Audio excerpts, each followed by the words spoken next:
Hi, and welcome to Take Every Thought Captive, our weekly look at the Catholic intellectual tradition and an exploration of the authors, books, and topics that have shaped Catholic thinking for 2,000 years. I'm joined this week by Dr. Benjamin Smith, our lecturer in philosophy, and today our topic is going to be classic realism. So if you remember from last time, we talked about the problem of knowledge, and we kind of dove into the area of epistemology, which is that branch of philosophy that asks the question, how do you know that? And so we looked at that question, and many of the questions um, surrounded the idea of justifying your beliefs.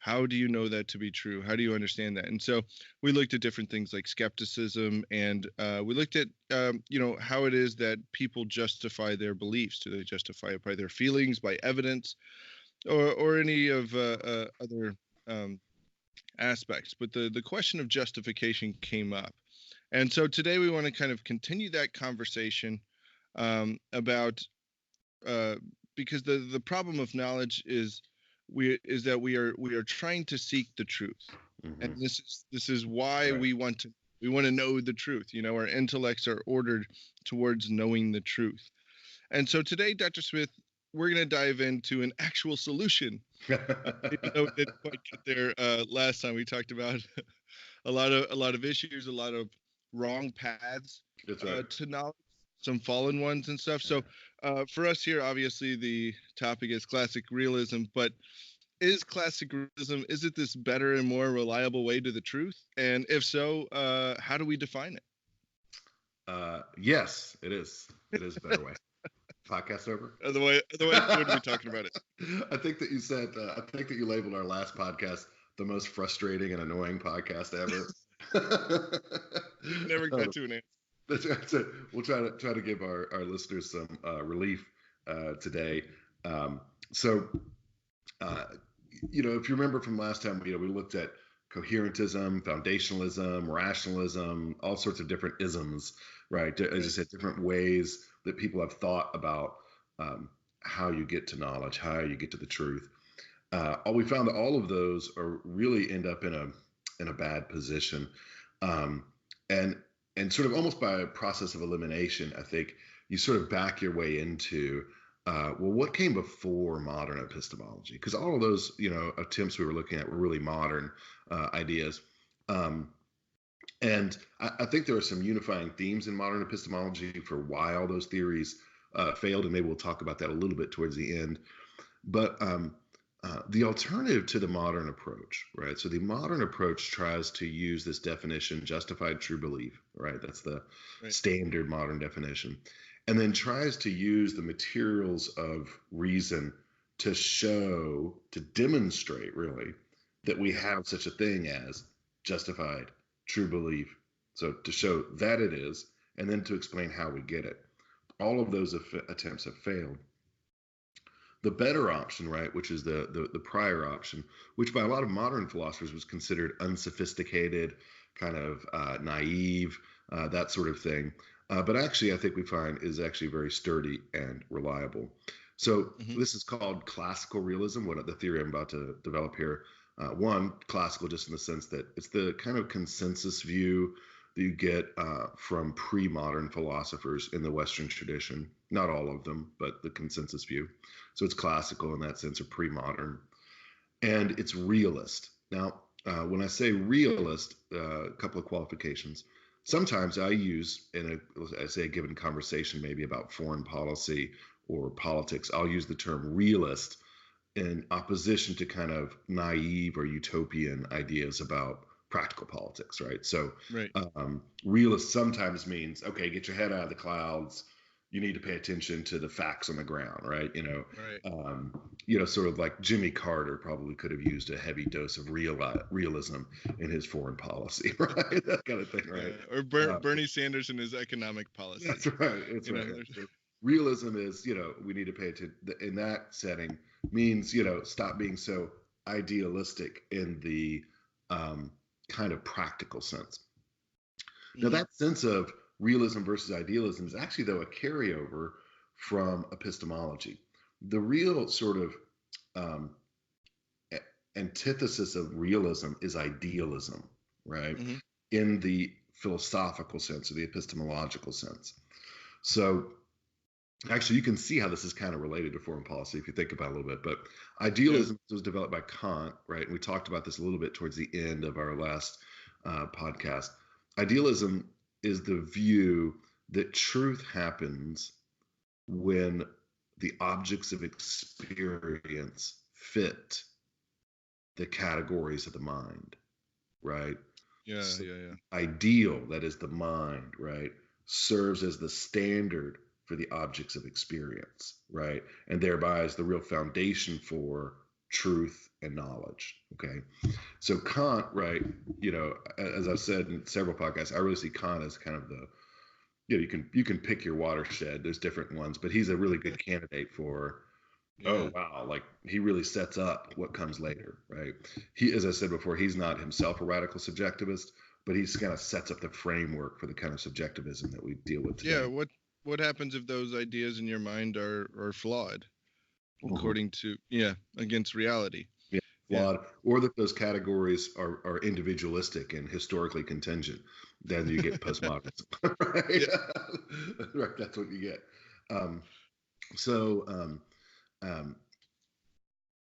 The antithesis of that view is realism, in which reality, okay, key point, that which is in itself, right? Okay, not something that's mind dependent, but that which has meaning and reality outside of the mind, beyond the mind, right? That's the standard. Really fascinating. When Leo XIII relaunches Thomism, right, as kind of, kind of Leonine revival of Thomism in the 19th century, he is deploying it specifically as an antidote to the kind of idealism that he sees coming out of Germany at the time. Of course, Kant is an earlier figure, but he sees that idealism developing in Germany and spilling over into theological issues. And so he deploys Thomas really as the antithesis, right, of that, and realism as the antithesis. So when you're thinking about realism, then, right, it's the idea that the thing in itself, which Kant denies we know, right? Right. The thing that exists in itself and has a meaning in itself beyond the mind, that's the standard. And that truth and knowledge happens when the mind conforms itself to being, right? Does that make sense? Yeah, absolutely. Now, I think the question then would come up is, well, Dr. Smith, my senses have failed me in the past. So how can I trust that my senses are really picking up reality? I'll come back to that. Okay, good. That's a Cartesian objection. But that's kind of the first plank of classical realism, is just to get that idea of truth and knowledge out there. That truth and knowledge has to do with the conformity of the mind to being, to something outside of itself, that's something that exists in itself and has a meaning in itself, right? That's kind of the first premise or principle. The second one is that, and this kind of goes with what you were saying at your very introduction, but that the truth, and therefore reality, is the object of intellect, right? That the intellect and thought is defined relative to truth, that the intellect is ordered towards truth, right? So that this is a technical point. It's a general point, but it's a technical point as well. When you're thinking about the proper object of a power for St. Thomas, right? The proper object of a power is what stimulates and actualizes that power. So you wouldn't see if there weren't things to see. Right. Right. The best proof that there are visibles is that you see, right? Visibles, that is quality, color, things like that, right? Stimulates, right, the powers and makes the powers to kick into actuality, right? So that's one way of thinking about it, right? Is that it's almost sort of like a system that's set up to pick up something like a radar, right? And it starts to blip when it picks up on its object, right? Blip is a technical term. It's very fine definition. Yeah, fine definition there. So it's like this with intellect, though. All thought, and this is really, I think, fascinating. It's a basic point, but the mind is set up to understand and know reality. It's ordered towards being, towards truth. An indication of this, just an initial indication, uh, is that all thought really is defined in terms of truth, that thought and truth are so closely aligned to each other, so closely connected, that you can't rationally think that you don't have the truth. Okay. Right, because you can't rationally think without. Yeah. Right. You end up in all kinds of knots and contradictions. And Yeah. so what the strongest evidence then, right, that we do know reality is that we think, right? And that when Yeah. we think, we can't eliminate the concept of truth and the standard of truth from our thinking, right? So again, just quickly to summarize, just these are just the raw basic elements, right, of classical realism. Right. Right. One, the truth and knowledge consist in conformity of the mind to reality. Two, that the proper object of thought is reality and being, right? And three, that the best evidence that we have, right, knowledge and real contact with being, is that thought occurs, right? Well, I shouldn't say that's the best evidence, but that's an indication.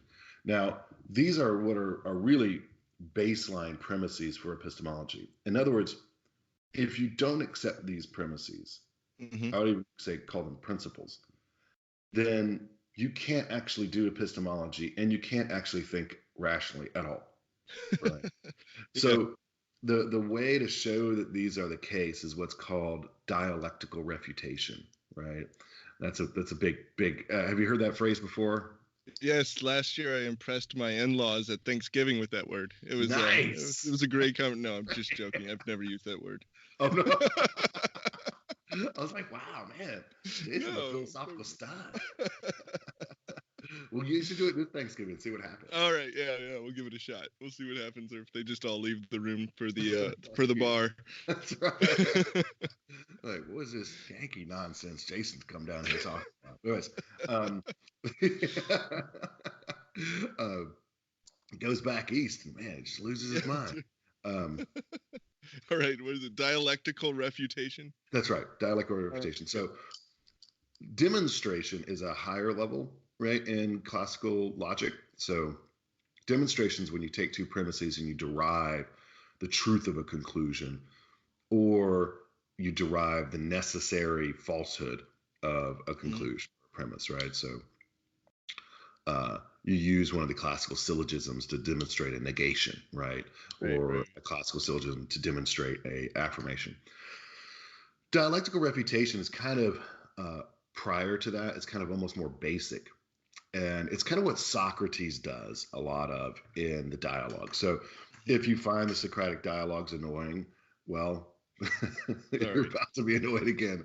But this is what you do is you take a person's hypothesis, and you the Greek term for this is alinkus, right? You take the person's hypothesis and you show that that hypothesis leads to some sort of absurdity, Right.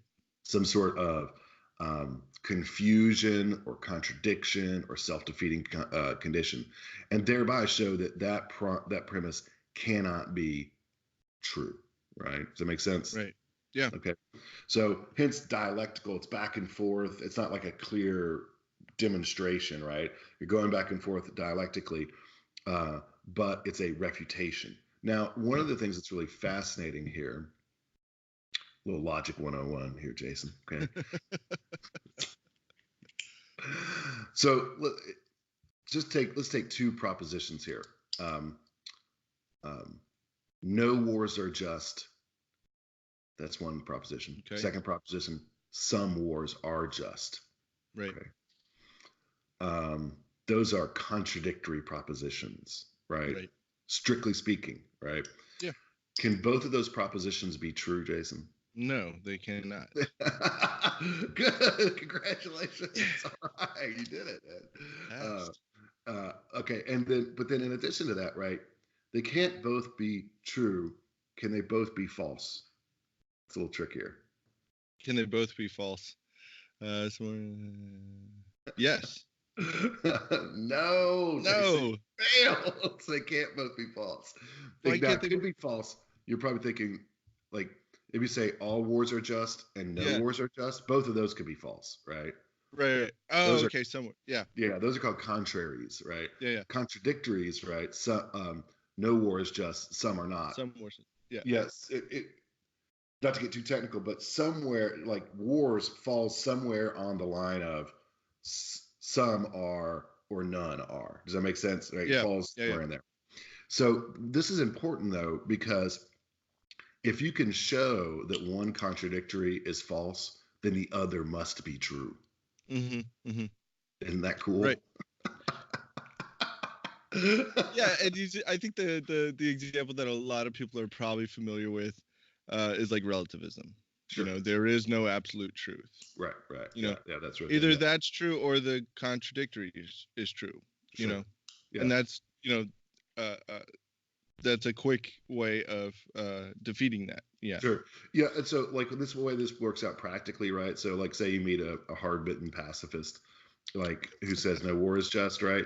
Usually, the smart technique, is not to try to demonstrate that some war is just, right? Right. But rather to show that it's false that no war is just, right? Right. Now, logically, that's a complementary task, but dialectically, like in your engagement, most people will say, World War II was just, right? So if you line it up as no war is just, but wait a second, World War II was just. Well, if World War II is just, then it's false that no war is just, which means it must be true that some war is just. Right. Does that make sense? Right. Yeah. Right.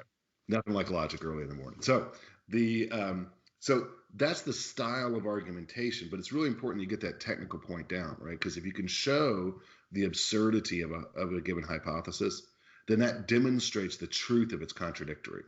Mm-hmm. Does that make sense? Yeah. Okay. Right. So now we can talk about the senses. and so if what you have is the view, so the classical realist view amounts to the claim that we do have the truth, right? Mm-hmm. That we do achieve truth because our mind is ordered to the truth.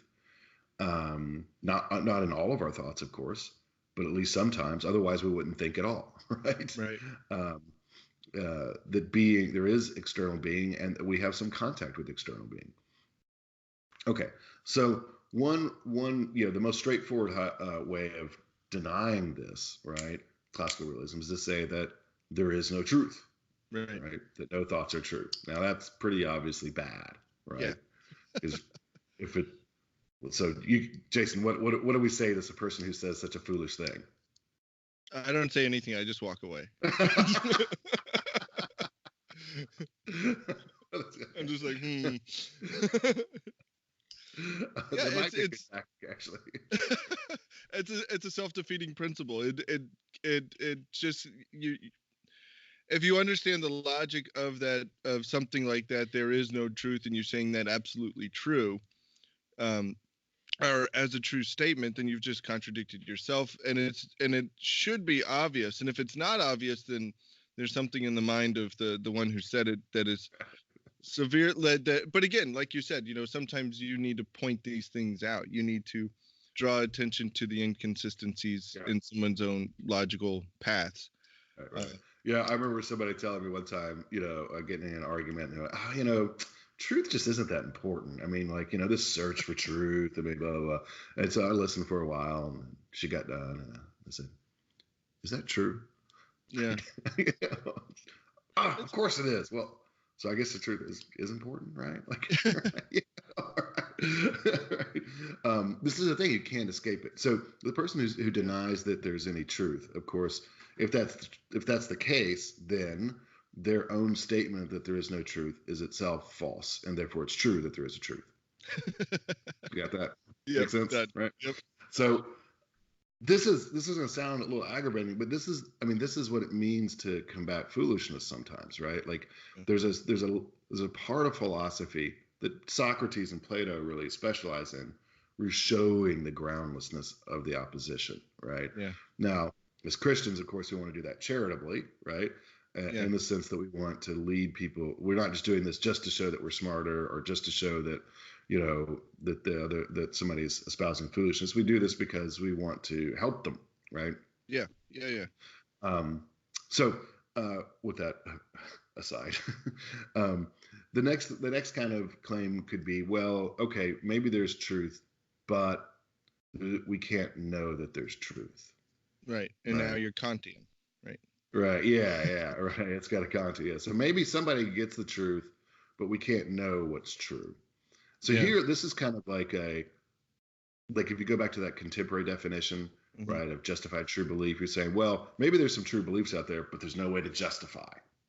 Right. Does that Right. make sense? Okay. Yeah. Um, so this is a class. Like if I was a skeptic, that's the kind of a little bit better move to make, right? It's not so obvious to defeat, but at the same time, it really is not stable or firm itself. So if you think about, okay, well, uh, with someone like that, you say, well, either that claim is groundless, right, Hmm. or you know that we can't know the truth, Right. right? You have some proof or some evidence for it, right? Um, and of course, if they say, "Oh no, I know that we don't know anything," right? Um, and here's my evidence, an argument. They may lay out a nice little argument for you, but then of course you say, "Well, look, you contradicted yourself, right? You've Yeah. said that you know that you don't know, that you can't know Right. anything. But if you can't know anything, that you don't know that you don't know, right? And so that's false, and therefore it's true that you do know something, right? Does that make Right. sense? Yep. Yep. All right. Same. Yeah. So Same kind of process of self-defeating, but in their own explanation, they're defeating their own principle that they're trying to hold up.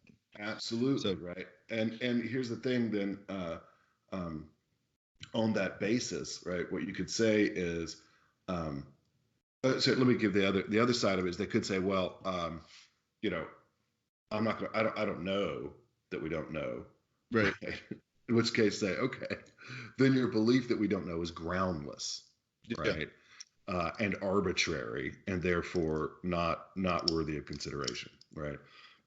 There's no Right. reason to believe it, right? And so it can be rejected as groundless and arbitrary. So you kind of got them on the horns of the dilemma, right? Either their belief, their thesis is groundless and arbitrary, and therefore not worthy of affirmation, or it's self-contradictory, right, and not worthy of affirmation. Right. And that's one thing that we were talking about. Last time. What is a solid source? What is a kind of a firm path, a clear path to truth? So it's not just that there's truths and falsehoods out there, but there's also, somebody could be explaining a truth, but if they're explaining it based on, arbitrary or kind of just Mm-hmm. really soft foundations, like Right. it's not going to have real force, or it's Mm-hmm. not going to really be a convincing argument if it's based on Yeah. something like, what I mean, like you could say, well, I feel blah blah blah. What you say may be true after that, but if you're simply basing it on your feelings, then it's not going to have, you know it's not going to have the force of good Sure. argument or anything like that. Yeah. And you see this all. It's not gonna be firm. That's what I Right, like right, right. about it. Yeah, and I see this especially with, like, and I've said this before about, like, Christian apologetics. I interpret scripture this way, and then you're arguing with somebody that interprets scripture this way, and I interpret scripture this way, and it's all, until you get to, who has the authority to appropriately interpret scripture, or is there an authority to appropriately interpret scripture. You can get into that. Well, that's just how you interpret it, and I interpret it this way. Until you get to a more firm foundation, then it becomes, uh, the argument or the dialectical refutation can grow stagnant, and so you always want to try to find the most firm, solid sources, uh, and basis for your argument. Yeah, absolutely. Yeah, that's true. And one thing to follow up with this is going through these two. Okay, so going through these two refutations, right? And Hmm. I encourage our listeners, if we went too fast there, to go back because I really did try to lay that out, right? And listen to it again. Write it down on a piece of paper, right? Because it really is going through that exercise over and over and over again. Really does help your mind kind of latch on to that truth and helps you to be equipped, right, to use that kind of technique when it's appropriate. if it sounds like I'm just talking about winning an argument, I'm not. But I Yeah. am talking about kind of like winning an argument, right? But Yeah. but something that's important, right? We need to be able to tell people, no, like there is a truth, right? We can know the truth. We can know things, right? Now, those two processes I just went through, right? We show that it's impossible to deny, right, that there's Hmm. truth. Hmm. And we show that it's impossible to deny that there's knowledge, Right. right? That means that it's necessarily true Right. that we have the truth, at least sometimes, and that we can know. So yeah, I mean, Yeah. Yeah. that is a dialectical proof, right, of those principles that those principles are necessarily true because they cannot be rationally denied. Right. Does Yeah. that Yeah. make sense? That's Yeah. all the proof you can get. That's ironclad. You cannot deny it because it's rationally impossible to deny those principles. Right. And any sort of argument to justify your denial of those principles Hmm. is actually proof of those principles. Absolutely, absolutely. Um, so I think that's just super important to see that, right? Yeah. Now we'll loop back around and talk about this again in a minute, but the last thing, or just another thing to say about first principles is that those kinds of first principles, that we have truth, right? That Yeah. we have knowledge, that not the truth and knowledge are possible, right? Hmm. Um, those are things that, of course, we assume all the time, right? It's only when Yes. you're trying to justify your stupid adultery, right, or your porn habit, that you start saying, "Well, it's just your truth, man, that porn's bad." No, No. right? You're being foolish, right? All the time, we assume our minds are set up, right, Hmm. such that we assume these principles in our normal cognitive activity, right? Yeah. Our normal cognitive activity, right, works from sort of as launch points, as roots, right? The conviction that truth is possible, the conviction that truth is based in reality, and the conviction that we can know things. Does that make sense? Yeah. Yeah. It does. And it also, it makes me also think of, like the skeptic, because when you're talking about uh, knowing the truth, having the knowledge, having the confidence in the truth to actually live a life and stuff like that. Like Mm-hmm. another point, and this may be off topic a little, but it's not the knowledge that we have of the thing. It doesn't have to be like direct knowledge of how the thing works in all of its forms. Sure. That it can, for a good example that I use is, your brake pedal. Mm-hmm. Do you Mm-hmm. have direct knowledge of how that brake pedal operates? Most people don't. I used to be a Right. mechanic, so I could tell you all about it. I have direct knowledge.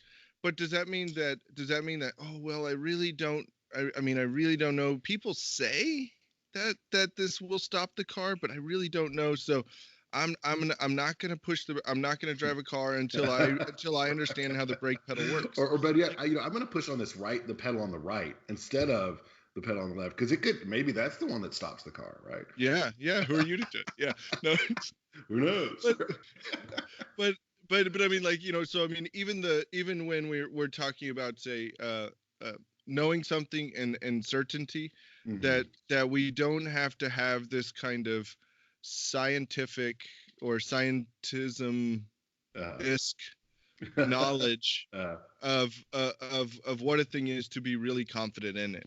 mhm. That we can have confidence and truth that we may not be able to, not just explain, but I mean have the direct knowledge of every single aspect of it. But Right. to have that confidence when you do, and uh, push the brake pedal. You That's can right. trust. That's right. Yeah. We do it all Yeah. the time. Yeah. Here's another parallel, maybe that will resonate with our listeners. The kinds of things that we're talking about right now are first principles of what St. Thomas and Aristotle would call theoretical reason or speculative reason. Yeah.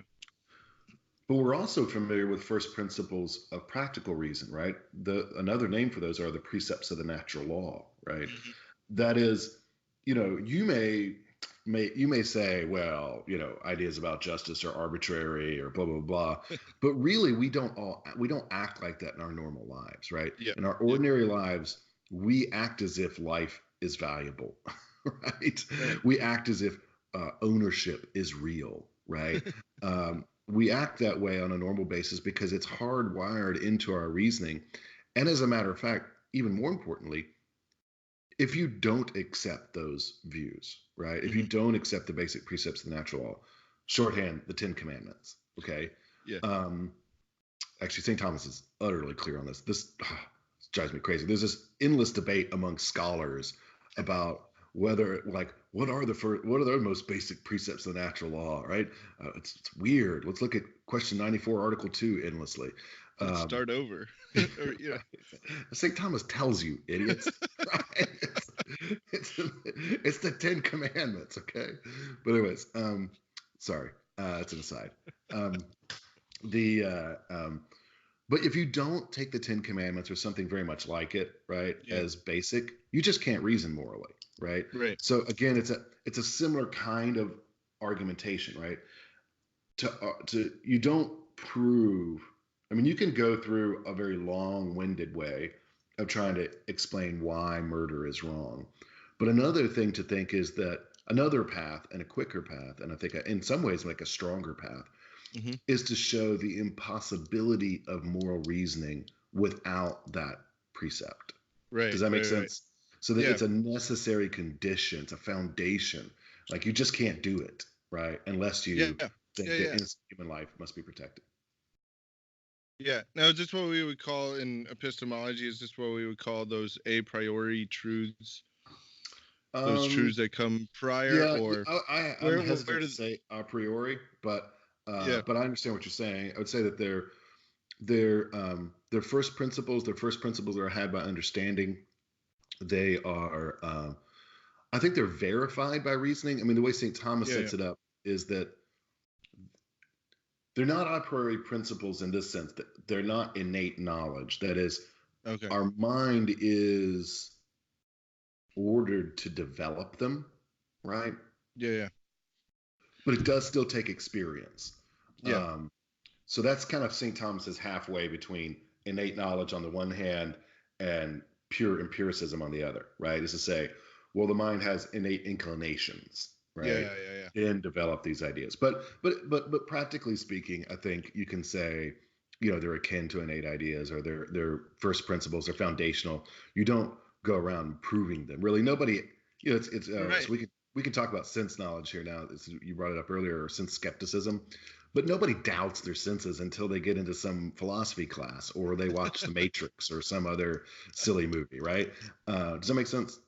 Yeah. No. Absolutely. And it's one of those things, like you said, like the majority of people that live their life according to these principles.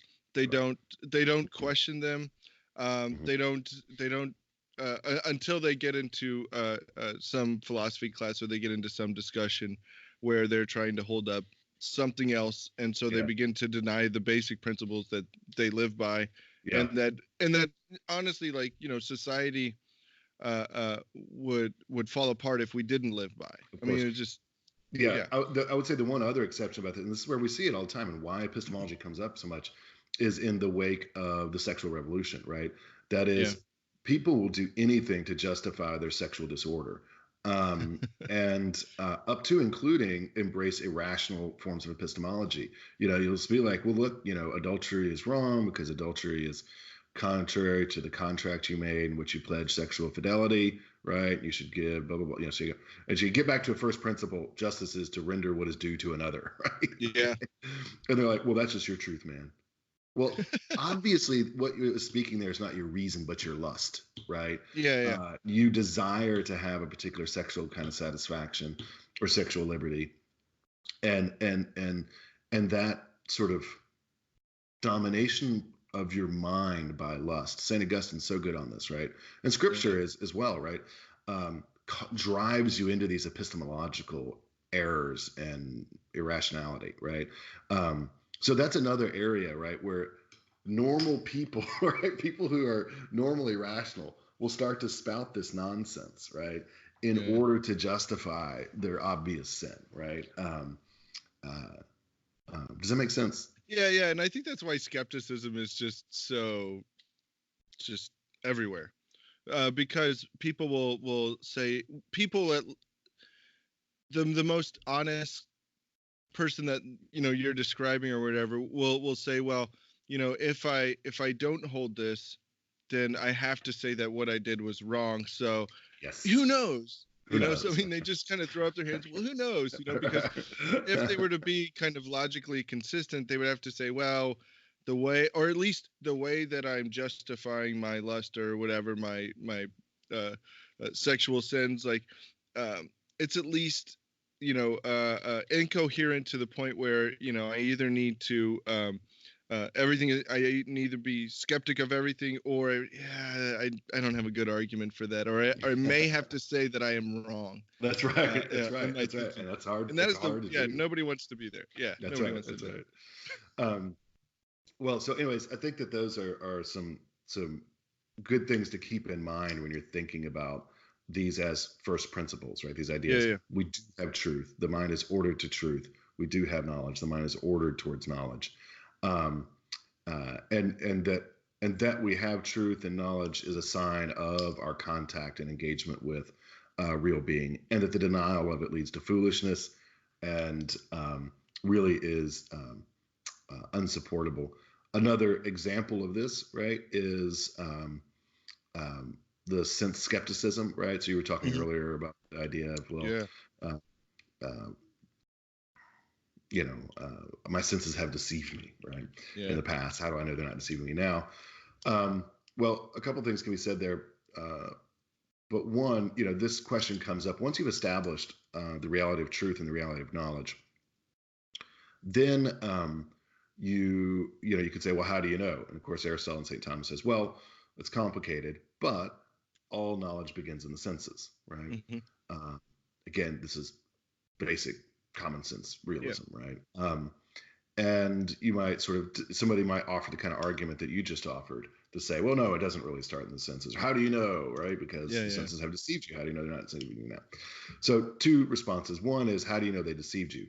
You only know they deceived you because it only makes sense to say the senses deceived you if you know through your senses, right, when you've gotten it right, right? So how does it actually work? Let's say that you see some shiny material down the street, basically translucent, small fragments laying on the ground at the end of the street, right? And you look down the street and from a distance, right, it's kind of reflective, translucent. You think, oh man, somebody's broken some glass down there, right? And because it kind of, from a distance, it looks that way, right? But you get closer and you start to see, oh, it's turning into liquid, right? Oh, it's just ice, right? It's melting, right? Now, you're only able to know that your prior sense judgment about that perception is false, right, if the subsequent one was true.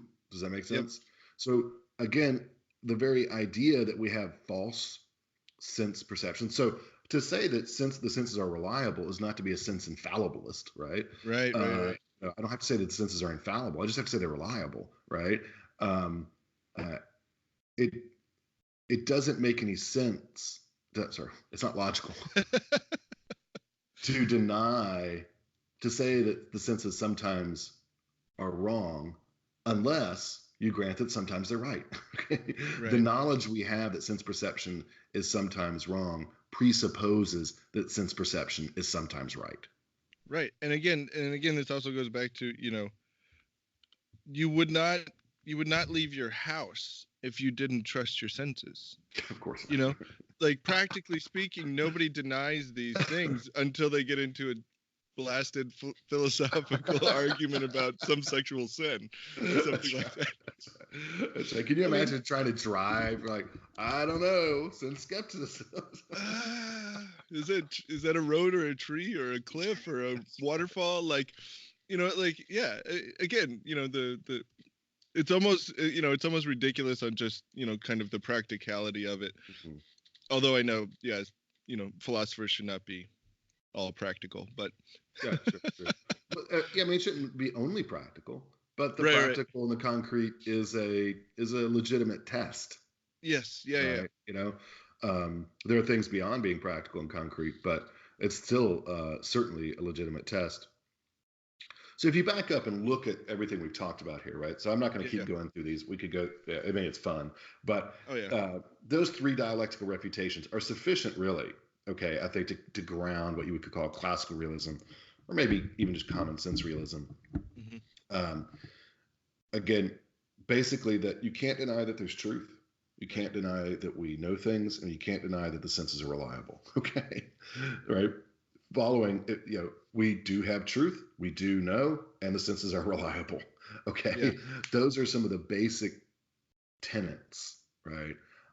Basic principles of classical realism. Um, the way you show them, though, the way you demonstrate them, is not through a direct argument, but by showing it's impossible to Right. deny the contrary, right? Right. Or it's impossible to affirm the contrary, I should say. It's impossible to deny them. Now, this is the way of first principles. Hmm. If you want to back up here and sort of look at a larger philosophical issue that I think is at work here, Alistair McIntyre has a nice little essay about this, but there's probably few things that are less accepted, right, in contemporary philosophy than the idea of first principles, um, and Yeah. Wow. hence the barren futility of so much of contemporary philosophy, right? The ancients just got this one right. Okay, there Yeah. are different levels of knowledge, different levels of thought. It's interesting how often, Jason, our conversations come back to this idea of levels and hierarchies and things like that, right? I mean, that just is interesting. Like, I don't know fully how to explain it, but I find that in my own thinking, my interaction with modern thought, the kind of flattening out, like Yeah. modern thought tends to want to say everything's the same and flat, or everything's totally different, right? Yeah. Like we've run into that over and over again, and really it's the same thing with knowledge. It's not totally different, but it's not all the same. There's different kinds of knowledge, and they're hierarchically related. Yeah. And the thing that I find so kind of just edifying, intellectually, is and this is a kind of probably a hallmark of classical realism, is that there's an order to it. Mm-hmm, mm-hmm. And the thing is that this is something that we should take, solace in. This is something Mm-hmm. that there is an order to all of this. I Right. mean, and to think about, any other sort of, take the scientists. I mean, the scientist has to be a realist because they believe that Sure. there's a truth about what they're looking at. There's knowledge, Mm-hmm. right? There's knowledge to be grasped, and Mm-hmm. and that we can reach it. And so there's but again, I mean, you look at, science is, really just ordering all of these things together, Sure. and looking at the order that is already out there. And so I always find it, interesting when people are like, I'm not a man of faith, I'm a man of science. So I mean, on the one hand, they're holding up this kind of Mm-hmm. supreme order and Mm-hmm. knowability of reality, and then at the other hand saying it's, a chaotic, pinball machine Right. of people's truths, and like all these things. But and I think when you begin to deny, like you said, those first principles, I mean, the image that immediately pops into my mind, you can tell me how correct I am in it, is, like Mad Max. I mean, immediately, like, that's what, if you deny kind of these basic things, Uh-huh. the philosophical landscape has turned into this Mad Max of everybody just, I mean, it's a free for all, and people are just, throwing whatever they have at each other. I mean, it's madness. Yeah, it is. It is kind of this sort of chaos, anarchy. I think another sort of example you could bring in is right now I'm leading a seminar discussion on um, C.S. Lewis's The Great Divorce, Yeah. and in there's a theologian who's been in hell for a long time, and he just keeps denying that he's in hell. Like, he doesn't realize. He's like, no, he says it's the city of the perpetual hope of dawn. What rubbish, right? What nonsense, right? Like you've given it this poetic name, right? But like, I don't want the perpetual hope of dawn. I want dawn, you Yeah. idiot. Right? But anyways, yeah, I actually think the Mad Max comparison is not bad at all. Um, so I think the philosophical issue that I want our listeners kind of go away with here, or vision, Yeah. is that there are levels, right? And that levels of thought and levels of knowledge, and that it's really key to recognize that not every level of knowledge is demonstrated or verified in the same way. So there's a level of first principles. Right. And then on top of that, we build the level of reasoning, of um, rational demonstration, Hmm. where we have conclusions that we derive logically, right, from prior premises, right? Right. So that can be done deductively or inductively, where we move from experience to general truths, right? Hmm. But in both of those, whether you're going deductive or inductive, there's the level of what I would call derived knowledge, right? Right. That's very important, and that's very often what we're doing, right? But there's also a prior level of knowledge, and that is the knowledge of first principles. If you mix up these categories, though, you're going to get all screwed up, right? Yeah. What you need to do, because what happens is the standards that are appropriate to derive knowledge get applied to first principle knowledge or first order knowledge, right? Interesting. And Yeah. then what happens is you're like, oh, well, you got to prove that you know something. You've got to prove by rational demonstration that there's the truth, right? Yeah. And by prove, what I mean is derive it from prior premises. Do you follow me? Yeah. Yeah. Or Yeah. That's experience. interesting. And what happens is modern skepticism. Okay, Yeah. you can't. And it's really fascinating. Aristotle knew this in the posterior analytics, right? He says, right, if you have to demonstrate everything, then you'll know nothing, right? Yeah. And I remember grabbing onto that, right? Like maybe my first year of graduate school, and like, oh yeah, this is the thing, right? Like I've been trying through my undergraduate years to find a way to demonstrate, right, Everything. Yeah. knowledge and truth and sense reliability. And I realized, oh, you can't demonstrate that, but that doesn't mean it's false. It just means there's a different way of knowing, right? Right. Right. Right. Um, and so what you want to do is, let me give you a clear example of this, so where we confuse different forms of knowledge and evidence. If I was to ask you, is Jason wearing a flannel shirt, right? The way to answer that question is not to present an argument, right? Okay. The way to answer that question is to say, yes, he is. Look Yes. at his shirt. Right? That's the way to answer that question, not to offer an argument. Similarly, with first principles, you do not, okay, show the truth of first principles by trying to derive it for something more basic, right? Yeah. First principles are known, but not from other principles, not from other premises. Does that make sense? Yeah. Um, But you can demonstrate it by telling others, look, right. there So it is. Yeah. the way that you verify first Hmm. principles is you don't mount an argument that ends with them as a conclusion, right? Right. What Right. you do is you show the impossibility of denying them, Hmm. right? That's that dialectical refutation we've been going through, right? And two, you show that actually, this is just kind of the positive flip side of this, of dialectical refutation, that in your actual thought processes, you presuppose these principles all the Right. time, right? So what you're showing is that these are in fact necessary conditions of thought, and they cannot be rationally denied.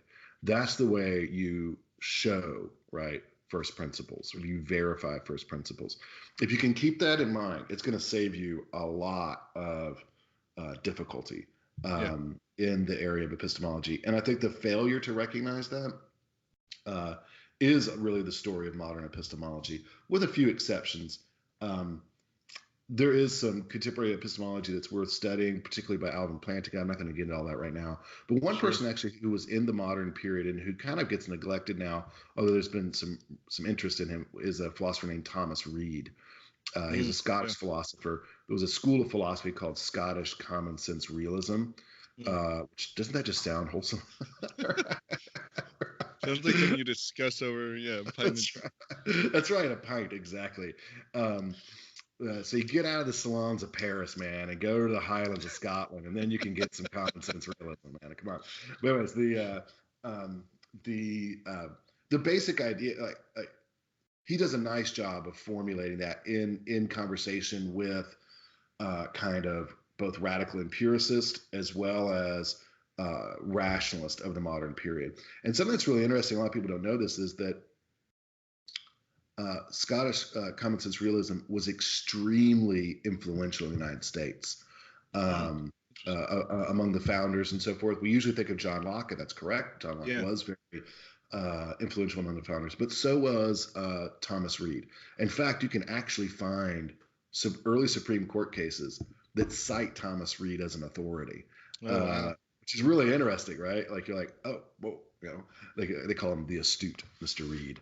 But anyways, which I really like. Great title. That's really so. Anyways, if you're interested, I don't think all the modern philosophers got it wrong. Thomas Reid is an exception, and Thomas Reid in his own day was actually quite influential, both in Scotland and England, but especially in the United States. Interestingly enough. But anyways, I hope that gives our listeners like a good sort of understanding of both classical realism and why we should be confident, not arrogant, but confident, right? That truth and knowledge are reliable, basically that reason is reliable, right? And that the senses are reliable, right? Not infallible by any stretch, okay? Not infallible, but reliable. So we should have a certain degree of confidence in that. And maybe expose our listeners to think about things in terms of derived knowledge versus first principle knowledge. I think that's a really important distinction to have in mind. All right, Dr. Smith. Well, thank you very much for that. And I think that's, just sometimes I think, the modern person, as much as, I get frustrated sometimes, I'm just always trying to understand the absurdities that are out there, and trying to find an answer. But, sometimes it's one of those things where you before you try to answer the absurdities, or you're trying to answer the questions that the modern skeptic brings, you got to know where they're coming from, and you got to know, I'm not going to take their first principles, on face value. I'm gonna, and that's where I need a challenge. So again, some of it's going back to these very basic things that, again, many of us, I mean, if we didn't live our life by these, we'd be just very lonely people in our houses, but also to have the confidence that, not, like you said, not arrogance, but have the confidence that, there's truth, we can know it, and we can rely on our senses, and in that way. And this is a sound and clear path and, simple way to truth. One that doesn't need, elaborate treatises on, this or that. There's a simplicity there that we know from human experience and human nature. So I just want to encourage our listeners to check out all of our content on CatholicStudiesAcademy.com. Dr. Smith's class on epistemology will be rolling out soon. Until next time, God bless.